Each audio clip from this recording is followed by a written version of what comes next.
오늘 하나님께서 우리에게 주신 말씀의 제목은 새 사람을 입은 후에 라는 제목으로 말씀을 나누겠습니다. 본문 말씀 골로새서 3장 12절에서 17절 말씀 함께 봉독하겠습니다. 시작.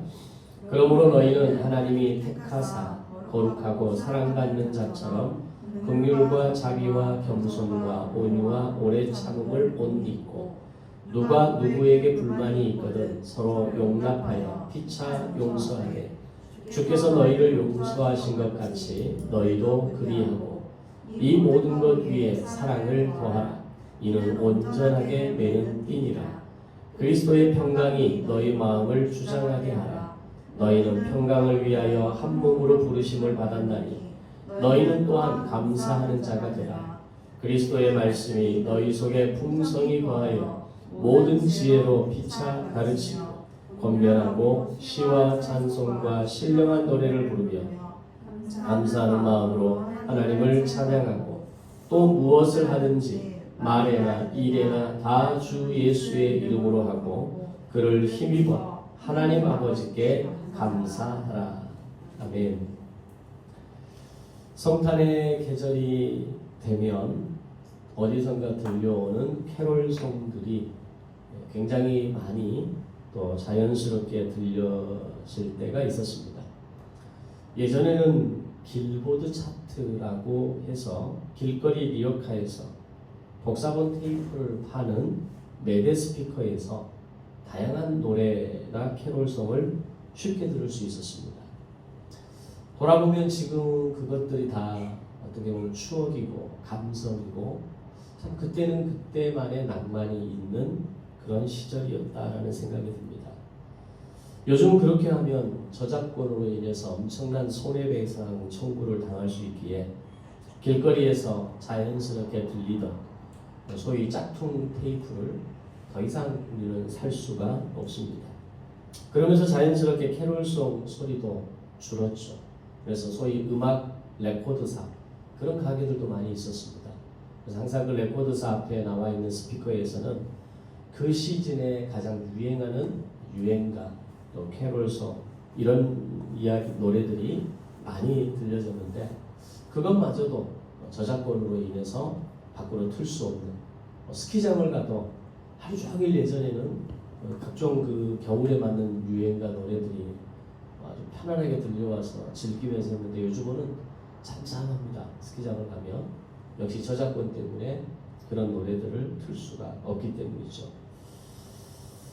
그럼에도 불구하고 이제 카페라든지 또 어떤 가게로 들어가면 배경음악으로 캐롤송을 역시 쉽게 들을 수 있습니다.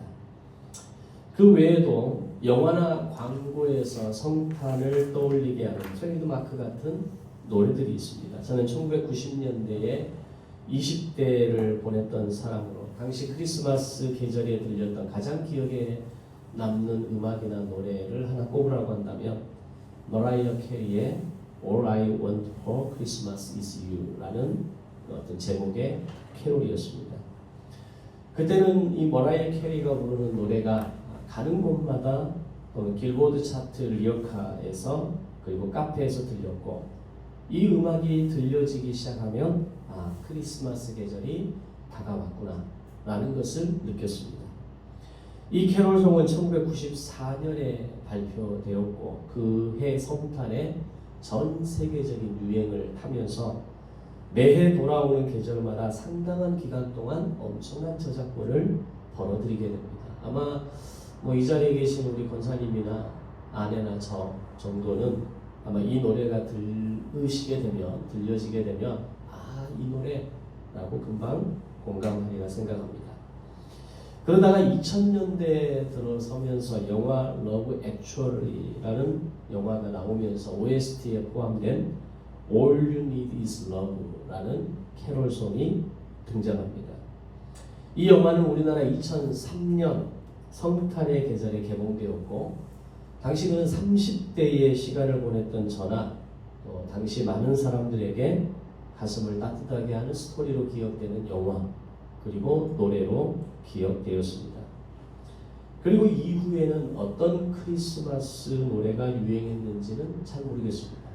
그 뒤로는 이제 감성이 떨어져서인지 또 이렇게 막 사회적으로 이슈가 되는 성탄 노래가 없어서인지는 잘 모르겠지만 어떤 노래가 유행했는지는 잘 알 수 없지만 분명한 것은 성탄의 계절에 들려지는 노래들이 가지고 있는 공통점은 대부분 연인이나 가족 간의 따뜻한 사랑을 노래하는 것들이 많았다라는 것들입니다. 왜냐하면 성탄은 사랑의 계절이기 때문입니다.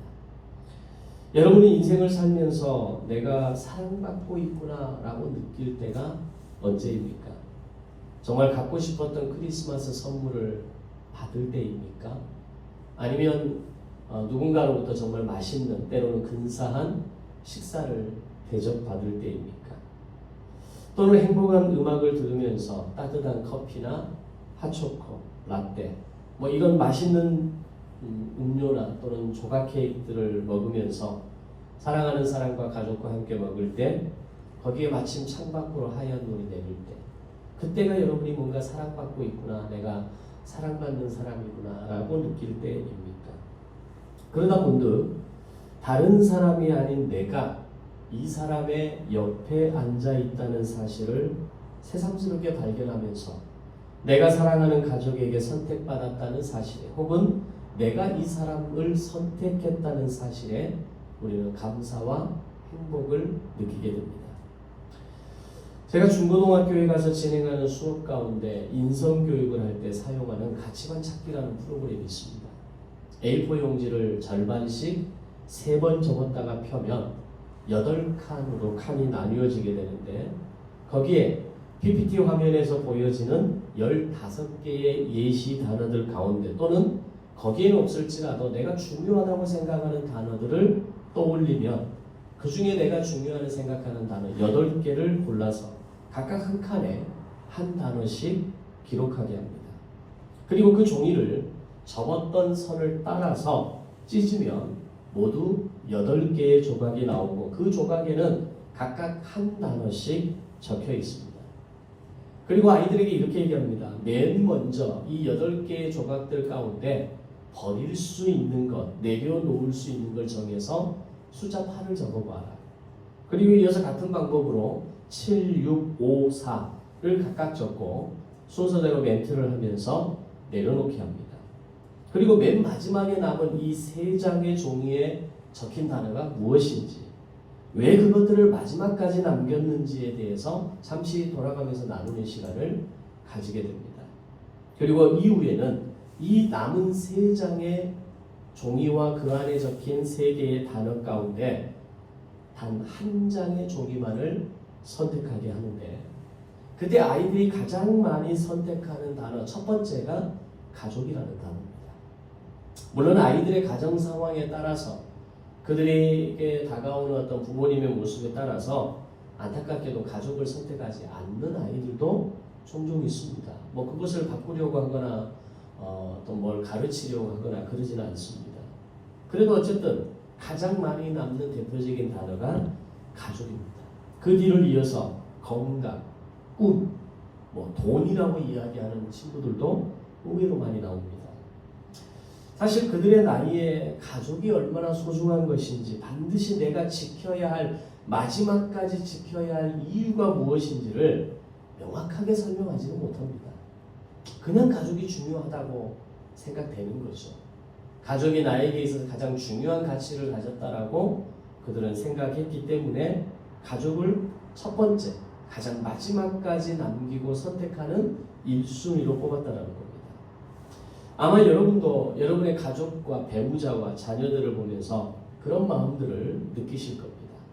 바로 그렇게 내 가족이 나를 선택했다는 것과 내가 나의 가족을 선택했다라고 하는 것은 우리가 이 땅을 살아가면서 받는 선물 가운데 가장 큰 선물이 아닐까라고 생각합니다. 사실 이 말은 엄밀하게 성립되지 않는 말이죠.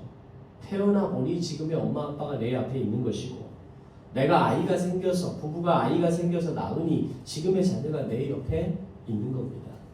따라서 내가 자의로 선택했다는 것이 말이 안 되는 것임에도 불구하고 가족은 그렇게 가장 소중한 관계와 영역임에 틀림이 없다는 겁니다. 그렇다면 진짜 선택이라는 개념에서 지금까지 우리가 인생을 살며 삶을 살아오는 가운데 내가 받았던 수많은 선택 중에서 가장 중요하고 소중한 선택은 무엇이 있을까요? 직장을 선택하는 것일까요? 어떤 중요한 상황에서 잡은 기회일까요?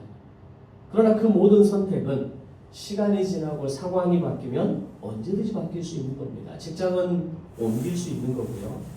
또 내가 중요한 어떤 기회와 상황에서 잡은 기회라 할지라도 그 선택 하나가 나의 인생을 완전히 바꿀 수는 없는 것들입니다. 그렇다면 오늘 나의 인생에서 가장 중요한 선택의 상황과 순간은 무엇일까요? 그것은 그리스도인으로서 우리가 하나님께 받은 선택이다 라고 말할 수 있습니다.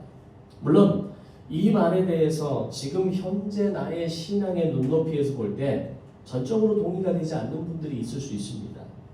그러나 그것은 여러분의 동의와 상관없이 팩트라는 것을 알아야 됩니다. 그래서 여러분의 인생의 어느 때에 이 팩트가 나에게 진정으로 다가오고 내가 하나님께 선택받았다라고 하는 이 사실이 정말 중요하고 소중한 선택이라는 것을 깨달을 수 있기를 기대합니다. 그렇다면 내가 그리스도인으로서 하나님께 선택을 받은 것이 가장 중요하고 소중한 선택이라는 것을 전제하고 볼 때 과연 여러분은 언제 하나님께 선택받았다라고 느끼십니까? 내가 진짜 하나님께 선택받았다라고 깨달아지고 정말 내가 하나님께 선택받은 게 진정한 거구나, 진짜구나 라고 여러분의 입술을 통해서 고백하거나 여러분의 인지를 통해서 그걸 인식하는 때는 과연 언제입니까?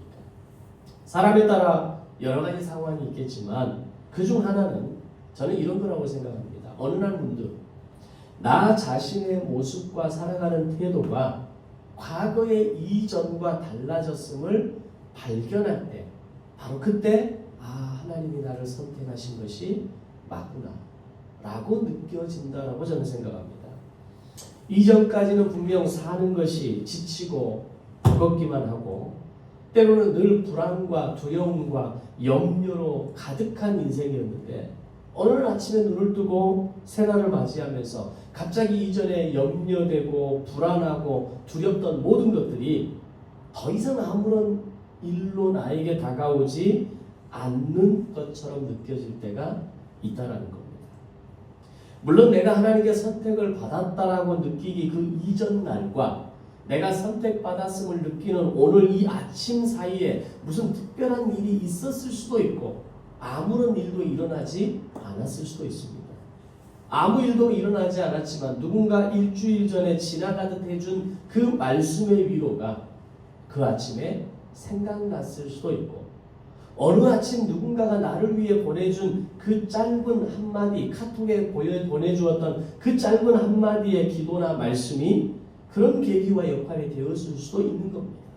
그게 어떤 모습으로 어떤 매개체로 나에게 다가오는 것인지는 다 알 수 없지만 다 다를 수 있겠지만 그것이 어떤 계기로 시작되었던 간에 이전에 나와 달리 내가 가지고 있었던 이기적인 욕심이나 두려운 마음이 사라지고 어느 날 어느 순간부터 내가 사랑을 받고 있구나, 내가 이전과는 다른 사람이 되었구나, 이것이 하나님이 나를 선택하신 결과이고 모습이구나 라는 것을 느끼게 되는 것이 있다는 겁니다. 이런 내용을 담아낸 말씀이 바로 오늘 사도 바울이 골로새서 3장에서 골로새 교인들을 향해 기록한 편지를 통해 발견하게 됩니다. 특별히 에베소서, 빌립보서, 골로새서, 빌레몬서 이 네 개의 옥중서신이라고 불려지는 편지가 가지고 있는 특징이 있습니다. 다른 바울이 쓴 서신서들은 대체적으로 고린도 전후서는 고린도 교회를 향해서 쓴 편지이고 심지어는 로마서 같은 경우도 로마 교회를 향해서 쓴 편지, 갈라디아서는 갈라디아 교회를 향해 쓴 편지라면 에베소서, 빌립보서, 골로새서, 빌레몬서 이 네 권의 옥중서신은 단지 그 교회들만을 향한 서신이 아니라 당시 그 지역, 소아시아 지역 가운데 믿음의 길을 가고 있었던 모든 교회와 성도들에게 회람 서신으로 기록되어진 서신이라는 겁니다. 따라서 바울이 골로새서 3장을 통해서 오늘 본문의 내용을 기록할 때에 이것은 골로새 교인들에게만 해당되는 것이 아니라 모든 당시에 신앙생활을 하고 있었던 성도들이 그리고 교회가 이 골로새서를 돌려가면서 읽어야 할 책이었고 그 내용은 그 모든 사람들에게 적용되는 책이었다라고 하는 겁니다. 그러면 12절에서 너희는 하나님이 택하사 거룩하고 사랑받는 자처럼 긍휼과 자비와 겸손과 온유와 오래 참음을 옷 입은 사람이다 라고 말씀합니다. 그것은 앞에서 말한 것처럼 단지 골로새 교인들만을 선택하셨다는 말씀이 아니라 하나님은 자기 사람, 즉 오늘 우리를 선택하시면 그 사람은 악에서 떠나 거룩함을 경험하게 되고 존재 자체, 있는 그대로의 모습으로 무한한 사랑을 받는 존재가 되어진다는 것을 사도 바울은 이야기합니다. 우리가 일상에서 우리가 누군가를 좋아하고 누군가를 사랑한다고 말할 때 그 이유는 대부분 그가 가진 능력과 결과를 보고 그 마음을 결정합니다. 심지어는 부모도 자식도 반대로 자식과 부모를 바라볼 때에 그들이 살아가는 어떤 그 모습과 태도 또는 그들의 어떤 삶을 살아내면서 만들어낸 결과물을 보면서 만족하고 내가 좋아하는 마음이 더 생기고 사랑하는 마음이 더 생깁니다. 원초적인 부모의 기본적인 사랑하는 마음이 없어지는 것은 아니지만 그러나 그런 능력과 결과를 보고 더 사랑하고 더 좋아하는 마음이 생기는 것이 인간의 마음이라는 겁니다. 그런데 하나님의 선택은 나의 능력이나 보여지는 것에 의해서가 아니라 나의 존재, 나의 있는 모습 그대로를 사랑하시는 분이시라는 것과 우리는 그런 하나님의 사랑을 받고 있다는 것을 깨닫는 순간 나의 존재 가치가 달라지고 옛사람에서 새사람으로 변하게 된다는 겁니다. 그래서 제가 또 사용하는 프로그램 가운데 존재 가치를 찾는 프로그램이 있습니다. 그 사람이 그렇게 살려고 하지 않아도 그냥 그 사람이 가지고 있는 그 모습 그대로 그가 가지고 있는 그 존재 가치가 있다라고 하는 것을 전제하고 그게 뭔가를 찾아가는 것을 통해서 나는 충분히 사랑받을 수 있는 존재이고 사랑받을 만한 사람이라는 것을 찾아가자라는 겁니다.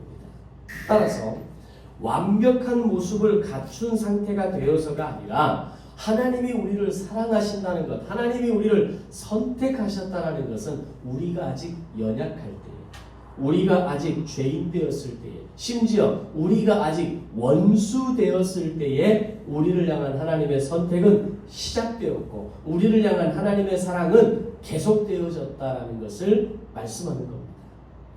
그렇게 하나님의 선택과 부르심으로 새 사람이 되었을 때 비로소 과거의 나 자신의 모습과 지금의 나의 모습과 얼마나 달랐는지를 돌아볼 때 우리는 비로소 알게 되는 겁니다. 그럼에도 불구하고 내가 하나님의 선택된 사람입니다. 과거에는 여전히 이기심으로 가득했고 여전히 불안과 염려가 가득했고 여전히 시기심과 탐욕으로 어떻게 하면 더 세상을 잘 살아보고 세상에서 인정받는 사람이 될 것인가에 나의 인생의 모든 포커스가 맞춰졌다면 어느 순간부터 그 모든 것들이 내 인생의 전부가 아니고 부분에 불과한 것이고 그것이 나의 인생의 목적이 아니라 단지 인생의 프로세스밖에 되지 않는다라는 것을 그냥 프로세스에 있어서 중요한 것밖에 되지 않는다라는 것, 그것이 결코 소중한 것이 아니라는 것을 우리는 알게 되는 겁니다. 바로 그때가 하나님이 나를 선택하셨음을 인식하는 때이고 그 사람을 보고 우리는 새 사람을 입었다라고 이야기하는 겁니다. 자, 그럼 과연 나는 나를 향해서 나 자신을 향해서 새 사람을 입었다라고 말할 수 있습니까? 그런 인식의 변화가 그런 어떤 내 삶의 태도와 자세의 변화가 오늘 나에게 있습니까? 라고 질문할 수 있습니다. 이렇게 새 사람이 된 과정을 보면 사실 우리의 어떤 노력도 들어가 있지 않습니다. 단지 하나님이 나를 선택해 주셨고 나를 향한 사랑을 값없이 주신 것만으로 우리는 새 사람이 된 겁니다. 그걸 우리는 구원받았다라고도 이야기하죠. 다시 말하면 구원받았다라는 것은 새 사람이 되었다라는 겁니다. 따라서 구원을 얻은 사람은 자동적으로 새 사람을 입은 자가 되는 것이죠. 자, 그렇다면 새 사람이 되어지기 위해서는 어떤 나의 노력도 필요하지 않는다면 새 사람으로 살아가기 위해서는 나의 노력이 필요하다는 것도 함께 알아야 됩니다. 우리는 이걸 사실은 간과하거든요. 내가 구원받기 위해서는 엄청난 노력을 합니다. 그것이 돈을 통해서 구원받을 수 있다라고, 또는 선행을 통해서, 구제를 통해서, 또는 어떤 명예나 세상에 가진 권력을 통해서 내가 구원받을 수 있다라고 착각은 엄청나게 하지만 실제로 내가 새 사람으로 살아가기 위해서는 어떤 노력도 하지 않는다는 겁니다. 이게 모순입니다. 구원받기 위해서는 노력을 하는데 구원받은 자로서 어떻게 살아야 하는지에 대해서는 노력하지 않는 것. 오늘 그것이 우리의 믿음의 허점이고 우리가 변화된 삶을 살아가지 못하는 이유가 되는 겁니다. 자, 그러면 그 노력은 실제로 어떻게 노력하는 것일까요? 내가 구원받기 위해서는 노력하게 할 것이 없다면 구원받은 이후 새 사람이 된 이후에는 어떻게 노력해야 새 사람의 삶을 살아갈 수 있느냐는 겁니다. 그것을 바울은 새 사람에 어울리는 새 옷을 입어야 한다라고 이야기합니다. 아기 때에는 자기가 스스로 옷을 입을 수 없기에 입혀주지만 최소한 어느 시기가 지나고 나서부터는 옷은 입혀주는 게 아니라 스스로 자기 옷을 선택하고 입어가는 겁니다. 심지어 우리가 어린아이들을 키우다 보면 자기가 옷을 제대로 고를 수도 없고 제대로 입을 수도 없는 아이들임에도 불구하고 딱 그 나이 때가 되면 자기 옷을 자기가 입는다고 난립니다.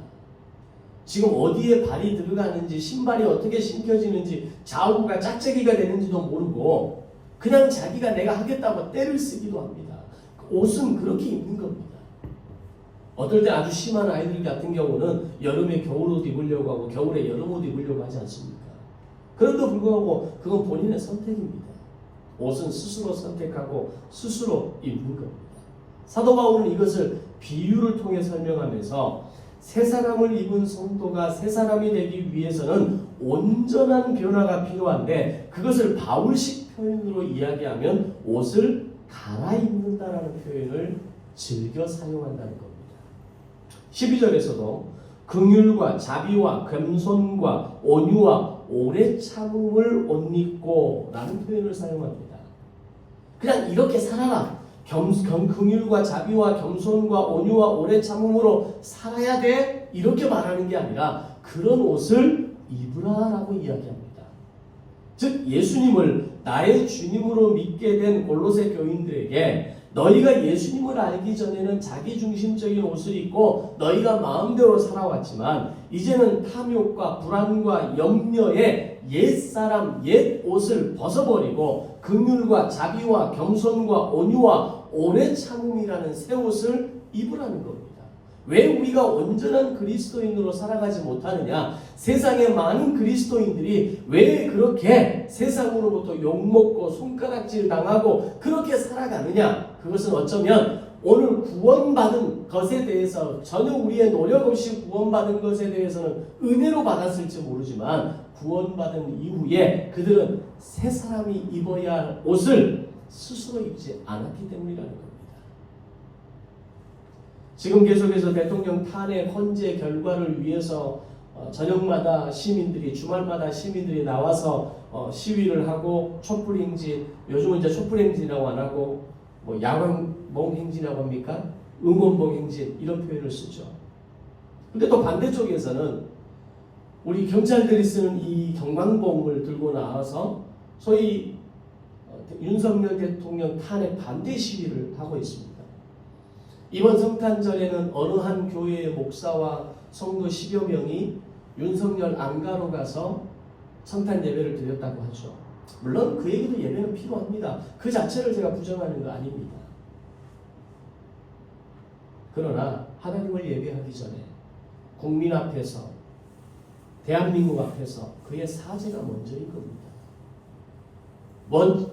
너의 형제와 원수 졌거든 그 원수를 해결하고 그를 용서하고 그에게 사죄하고 나와서 예배하라는 것이 말씀입니다. 그럼에도 불구하고 어느 한 이름 없는 목회자, 어느 이름 없는 성도 10여 명은 윤석열 안가로 들어가서 그와 함께 예배를 했다는 겁니다. 그 예배 자체가 문제가 되는 건 아니지만 과연 그 목회자와 그 성도들은 어떤 마음으로 들어갔을까요? 그들에게는 그리스도로 말미암아 새 옷을 입은 자가 아니라 여전히 경광봉을 들고 나와서 반대 시위를 하고 있는 그들과 별반 다를 것 없는 마음, 정말 구원받은 자로서 새 옷을 입은 자의 모습이 아니라 권력에 아부하고 잘못된 것을 잘못된 것이라고 말하지 않는 그런 어떤 목회자가 그 자리로 들어갔을 거라는 겁니다. 저는 그 자리에 저와 같은 이 정도 규모의 개척교회 목사를 불렀다고 생각하지 않습니다. 작은 교회 목사를 불렀다고 생각하지 않습니다. 아마 이름만 내면 알만한 사람이 거기로 들어갔을 겁니다. 그 사람은 권력에 아부하는 겁니다. 그 사람은 하나님의 무서운 그 권위와 그 심판을 인정하지 않는 겁니다. 그리고 가서 외쳤겠죠. 하나님이 당신을 사랑하신다고, 하나님이 당신을 용서하셨다고, 당신에게는 원래 그런 의도가 없었을 거라고 우리는 믿는다라고 이야기했겠죠. 그러나 계속해서 나오는 뉴스는 어떻습니까? 총을 쏴서라도 의원들을 끄집어내라. 망치로 문을 부셔서라도 의원들을 끄집어내라. 지금까지 오면서 전두환이가 지금까지 끝까지 인정하지 않았던 게 뭡니까? 발포 명령입니다. 죽기 마지막 직전까지 내가 발포 명령을 내리지 않았다라고 이야기했습니다. 그런데 윤석열은 국민을 향해서, 국회의원들을 향해서 발포 명령을 내렸습니다. 심지어는 HID라고 하는 특수부대원들이 그들에게 폭탄, C4라고 하는 폭탄과 권총과 탄약을 지급하고 너희들은 청주공항, 대구공항 그리고 어느 한 지역 세 곳으로 나누어 가서 내가 지시하는 2차 계엄 명령이 떨어지면 그곳을 폭파해라. 이 명령을 내린 사람들이 어제 부대로 귀환했습니다. 여전히 계엄에 대한 어떤 그 탐욕과 욕심을 포기하지 않은 겁니다. 청주공항은 우리나라의 유일한 스텔스기가 있는 기지입니다. 최고의 무기입니다. 저도 청주공항에 청주공군에 강의하러 가서 그 스텔스기를 봤습니다. 물론 내려서 본 건 아니고 들어갔다 나오는 그 입구로 나올 때 도로에서 바라보면 그 스텔스기가 이륙하는 걸 한번 봤어요. 어마어마한 소리입니다. 그 뒤에서 나오는 그 불기둥이 정말 대단하더라고요. 그 청주공항을 폭파하는 겁니다. 이런 명령을 내린 사람에게 가서 그리고 여전히 그것을 포기하지 못하고 지금 탄핵 비상계엄이 선포되고 나서 지금까지 몇 주가 지났습니까? 그들이 여전히 폭탄을 쥐고 권총을 쥐고 숨어 있었다는 겁니다. 그리고 부대로 귀환하라는 명령이 어제 내려지면서 그들이 눈물을 흘리면서 이제야 집으로 갈 수 있게 되었다라고 돌아왔다라고 이야기합니다. 이런 얘기를 하면 막 갑자기 이상한 곳으로 가니까 그 정도 하겠습니다. 예수님을 나의 주님으로 믿게 된 골로새 교인들에게 이제는 너희가 과거에 입었던 탐욕과 불안과 염려와 시기와 분쟁의 옷을 벗어버리고 긍휼과 자비와 겸손과 온유와 오랜 참음이라는 새 옷을 입으라는 겁니다. 새 옷을 입으라고 하는 것은 굉장히 강력한 적극적 권면입니다. 입어도 되고 입어도 되지, 입지 않아도 되고 이게 아니라 반드시 입으라는 겁니다. 그리스도인으로 산다는 것은 새 옷을 적극적으로 입는 삶을 사는 겁니다. 그 옷을 입어야 이런 헷갈리는 행동을 안 하는 겁니다. 세상으로부터 손가락질 당하지 않는 겁니다. 세상으로부터 교회는 썩었다라고, 교회는 자정 능력을 잃었다라는 말을 듣지 않는 겁니다. 그리고 바울은 로마서 13장에서도 로마의 교인들을 향해서 그리스도로 옷 입으라고 권면합니다. 갈라디아서에서도 갈라디아 교인들에게 세례의 의미를 설명하면서 세례받은 자는 그리스도로 옷을 입었다라고 설명합니다. 그만큼 바울은 구원을 받는 것과 구원 이후의 삶을 사는 것에 대해서 옷을 갈아입는다라는 표현을 자주 사용하고 있다는 것은 옛사람 옛 모습을 벗어버리지 않고 옛 옷을 입고 있는 상태에서는 절대로 그리스도인이 될 수 없다라는 걸 강조하고 있는 겁니다. 오늘날 많은 그리스도인들이 구원을 받았다고 이야기하고 나는 예수를 믿는다고 말하면서도 여전히 옛 옷을 입고 살아갑니다. 여전히 옛 모습을 버리지 않고 살아갑니다. 새 사람이 되었다면 이제는 의지적으로 새 옷을 입는 과정과 결단을 통해서 새 사람이 되도록 너희는 노력해야 한다는 것을 사도 바울은 비유적으로 설명하고 있는 겁니다. 근데 실제로 우리는 그리스도인이 되었음에도 불구하고 나는 이게 편해. 나는 원래 이런 모습이야. 나는 아직 준비가 되지 않았어. 나에게 신앙에 대해서 어떤 태도와 모습을 절대로 강요하지 마세요. 저는 제 모습대로 살 거예요. 제가 어느 날 제 마음이 감동이 있고 제가 은혜가 있고 제가 뭔가를 결단하면 그때 내가 그렇게 옷 갈아입을게요. 내가 그렇게 살게요. 제발 좀 자유롭게 놔두세요. 이게 오늘날의 그리스도인입니다. 그런데 바울은 그게 아니라는 겁니다. 새 사람이 되어진 것에는 네가 할 것이 아무것도 없지만 새 사람이 된 이후에는 하나님의 택하심을 따라 새 사람이 되었다면 새 옷을 입는 것은 너의 선택이 아니라 필수여야 한다라고 강조하는 겁니다. 바울은 그것을 오늘 본문에서 성도에게 잘 어울리는 패션이 있는데 그것은 바로 긍휼이라는 패션, 자비와 겸손, 온유, 오래 참음이라고 하는 5가지 패션의 새 옷이 있다라고 말하고 거기에 덧붙여서 또 하나의 패션 아이템을 소개합니다. 사도 바울은 마치 유명한 패션 디자이너가 각기 다른 5벌의 의상, 컨셉 의상들을 소개하듯이 설명하면서 골로새 교인들에게 야 이렇게 매력적인 의상들이 있다는 것을 안 이상 어떻게 이걸 입지 않을 수 있겠느냐라는 의미로 전달하고 있는 겁니다. 여러분 새 옷을 사면 물론 아껴 입긴 합니다. 아무 때나 입고 나가지는 않지만 그 옷을 걸어두고 감상하고 있지는 않습니다. 새 옷을 샀다면 그 새 옷을 입고 나가는 게 정상입니다.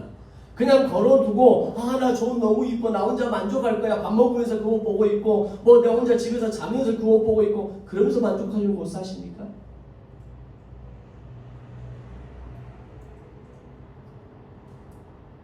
바울은 이 5벌의 의상에 상징하는 덕목들이 모두가 그리스도께서 가지신 성품이라는 것을 이야기합니다. 다시 말해서 그리스도의 성품으로 변화된 새 존재를 드러내기 위해서는 골로새 교회의 모든 성도들이 그리스도의 성품을 담고 있는 그리스도의 정체성을 보여줄 수 있는 이 새 옷을 입으라고 강력하게 권면하고 있는 겁니다. 거기에 더해서 이제 그 5벌의 의상들과 매우 잘 어울리는 패션 아이템을 한 가지 더 소개하는데 그 아이템은 사랑이라는 이름의 허리띠다라고 이야기합니다. 긍휼, 자비, 겸손, 온유, 오래 참음이라고 하는 이 5벌의 드레스 자체만으로도 충분히 아름답지만 거기에 사랑의 벨트가 허리를 살며시 조여주는 포인트가 될 때 그리스도의 덕목으로 옷을 입은 새 사람은 더욱 아름답고 더욱 눈부시게 빛난다는 겁니다. 아마 여성분들은 잘 알겠죠. 원피스를 사신다든지 코트를 살 때 뭔가 이렇게 허리가 포인트를 주는 뭔가 약간 감싸는 느낌이 주어질 때 그 옷이 단조로움을 벗어버리는 겁니다. 그 옷이 더 빛나게 되는 거죠. 그 옷을 더 맵시 있게 만들어주는 겁니다. 심지어는 그 사람이 가지고 있는 기본적인 그 아름다운 몸매를 드러내게 해주는 데 있어서 이 허리띠는 포인트를 주는 겁니다. 만약에 그렇게 아름다운 새 옷을 마침내 내가 얻게 되었고 그 옷들이 내 옷장에 가지런히 걸려있고 거기에 사랑의 허리띠라고 하는 최고급 액세서리가 주어졌는데 그럼 여러분 그 옷을 언제 입으시겠습니까? 저희가 딸들이 자랄 때 저희 딸들에게 늘 했던 말 중에 하나가 새 옷을 사주면서 했던 말과 행동이 항상 새 옷은 가능한 주일에 먼저 입게 했습니다.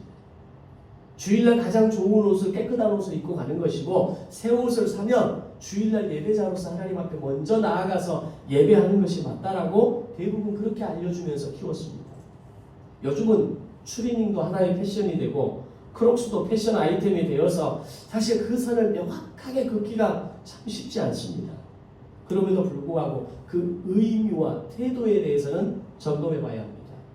만약에 내가 정말 소중한 사람 소개팅을 하고 연인을 만나고 사랑하는 사람을 만나러 가는데 추리닝 입고 나갑니까? 처음 만날 때? 크록스 신고 나갑니까? 그렇진 않죠. 그렇다면 거기에 맞는 옷이 있는 겁니다. 오늘 내가 그리스도인이라는 이름으로 살아갈 때 내가 마음대로 내가 원하는 옷을 입고 내가 편한 옷을 입고 나 이게 나야, 이게 난 편해, 나는 원래 이렇게 살았어, 그런 옷 입지 말라는 얘기입니다. 그리스도인으로 변화되었다면, 내가 새 사람이 되었다면, 새 사람을 입은 후에는 그가 입어야 할 옷이 있다는 거죠. 그렇게 새 옷, 좋은 옷은 아무 때나 입고 나가지 않습니다. 집에 있으면서 좋은 옷을 입고 생활하거나 그것을 잠옷으로 사용하는 사람은 없습니다. 새롭게 장만한 옷들은 내가 나갈 자리나 만날 사람을 생각하면서 거울에 열심히 비춰보고 가장 잘 어울리는 모습을 확인하고 나가는 겁니다. 그리고 거울에 비치는 자신의 모습에 만족하면서 새 옷이 주는 행복과 기쁨을 만끽하고, 그렇게 새 옷이 주는 기쁨은 시작되는 겁니다.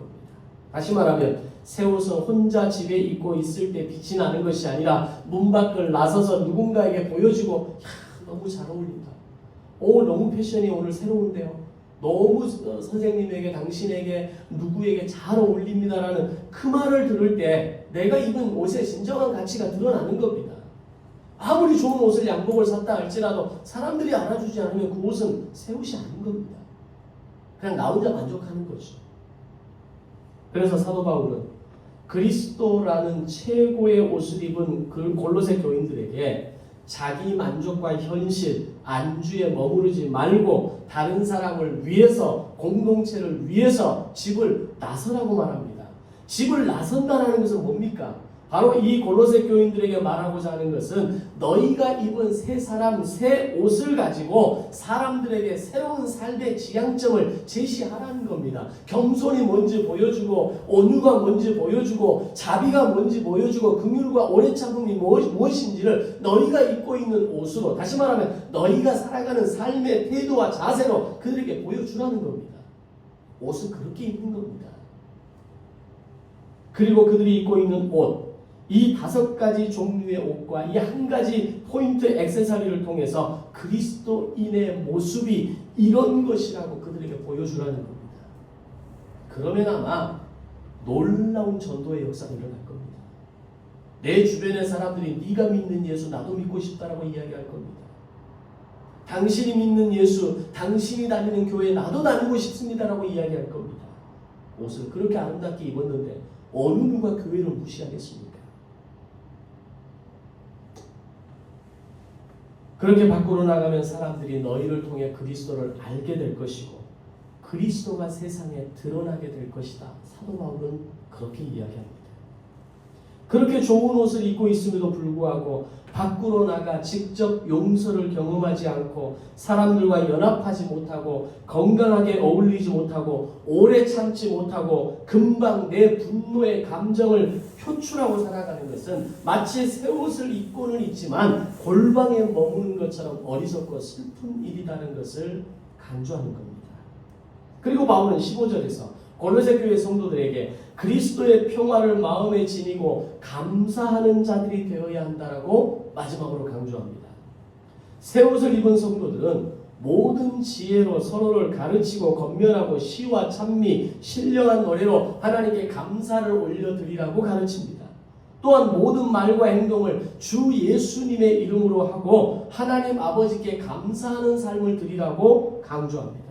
즉 그리스도인으로서 새 옷을 입는다는 것은 때와 상황에 따라서 5가지 덕목의 옷을 갈아입을 수 있는 사람이고 거기에 사랑이라는 벨트로 포인트를 줄 수 있는 사람이고 새 옷을 입고 살아가는 사람의 궁극적인 삶의 열매는 감사하는 사람이라고 말씀하고 있는 겁니다.